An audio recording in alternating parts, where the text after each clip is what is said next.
ಕೊಡ್ತಾ ಇದ್ದೇನೆ ಸಮಸ್ತ ಎಲ್ಲರಿಗೂ.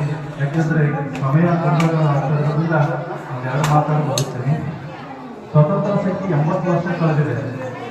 ಎಲ್ಲರೂ ಪ್ರತಿ ವರ್ಷ ಆಗಸ್ಟ್ 17ರಂದು ಸ್ವತಂತ್ರ ದಿನವನ್ನು ಅದ್ದೂರಿಯಾಗಿ ಹಬ್ಬವನ್ನು ಆಚರಿಸ್ತೀವಿ. ಆದರೆ ನಮ್ಮ ಇನ್ನೂ ಸ್ವತಂತ್ರ ಅಂತಂದ್ರೆ ಮಹಿಳೆಯರಿಗಾಗಲಿ ಮಕ್ಕಳಿಗಾಗಲಿ ಪೂರ್ಣವಾಗಿ ಸಿಕ್ಕಿಲ್ಲ ಅನಿಸ್ತದೆ. ಯಾಕಂದ್ರೆ ನಮ್ಮ ಭಾರತ ದೇಶದಲ್ಲಿ ಪ್ರತಿ ಸಲನೂ ಮಹಿಳೆಯರ ಮೇಲೆ ಮತ್ತು ಮಕ್ಕಳ ಮೇಲೆ ದೌರ್ಜನ್ಯ, ಅತ್ಯಾಚಾರ ಈ ರೀತಿ ಆಗ್ತಾನೇ ಇದೆ.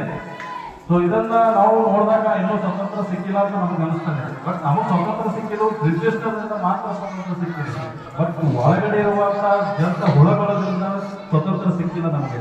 ಅದನ್ನ ಪೂರ್ಣಗೊಳಿಸಬೇಕಾದ್ರೆ ನಿಮ್ಮಿಂದ ಮಾತ್ರ ಸಾಧ್ಯ. ನೀವು ಒಳ್ಳೆ ಶಿಕ್ಷಣವನ್ನು ಪಡೆದು ಒಳ್ಳೆ ಭ್ರಷ್ಟದ ಮಟ್ಟ ಹಾಕಿ ಮತ್ತೆ ಎಲ್ಲರ ಒಂದು ರೀತಿಯಲ್ಲಿ ಒಂದು ಸಾಗಿಸ್ಕೊಂಡು ಹೋದ್ರೆ ನಿಮ್ಮಿಂದ ಮಾತ್ರ ಸಾಧ್ಯ ಆಗ್ತದೆ. ಯಾಕೆಂತಂದ್ರೆ ಇವತ್ತು ನಾವು ನೋಡ್ತಾ ಇದ್ದೀವಿ ದಿನಗಳಲ್ಲಿ ದಿನಾಲೂ ನೋಡಿದ್ರೆ ಇವತ್ತು ನಾವು ಬೀದರ್ ಸ್ಟೋರಿ ನೋಡಿದೆ.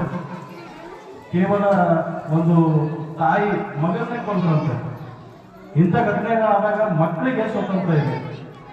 ಮಕ್ಕಳಿಗೆ ಎಲ್ಲಿದೆ? 4 ತಿಂಗಳು ಕೂಡ ಎಷ್ಟು ಇದೆ ನಾವು ಸರಿಯಾಗಿ ನೋಡಿಲ್ಲ. 4 ತಿಂಗಳ ಮಗುವಿಗೆ ತಾಯಿನೇ ಕೊಂಡ ಬೀದರಲ್ಲಿ. ಹೀಗಾಗಿ ನಮ್ಗೆ ಸ್ವತಂತ್ರ ಸಿಕ್ಕಿದೆ ಮಕ್ಕಳಿಗೆ ಇಲ್ಲ. ಸ್ವತಂತ್ರ ಸಿಕ್ಕಿದೆ ಮಾತ್ರ ಅದು ಬ್ರಿಟಿಷರಿಂದ ಮಾತ್ರ. ದಯವಿಟ್ಟು ಒಳ್ಳೆ ಉತ್ತಮ ಶಿಕ್ಷಣವನ್ನು ಪಡೆದು ಒಳ್ಳೆ ವ್ಯಕ್ತಿಗಳಾಗಿ ಗ್ರಾಮದ, ತಾಲೂಕಿನ, ಜಿಲ್ಲೆಯ, ರಾಜ್ಯದ ಹೆಸರು ರಾಷ್ಟ್ರ ಮಟ್ಟಿಗೆ ಒಯ್ಯಲಿ ಅಂತ ನಾನು ಹಾರೈಸಿ ನಾನು 2 ಮಾತು ಮುಗಿಸ್ತೀನಿ. ಅವಕಾಶ ಕೊಟ್ಟಿದ್ದಕ್ಕೆ ಧನ್ಯವಾದಗಳು. ಜೈ ಹಿಂದ್, ಜೈ ಕರ್ನಾಟಕ.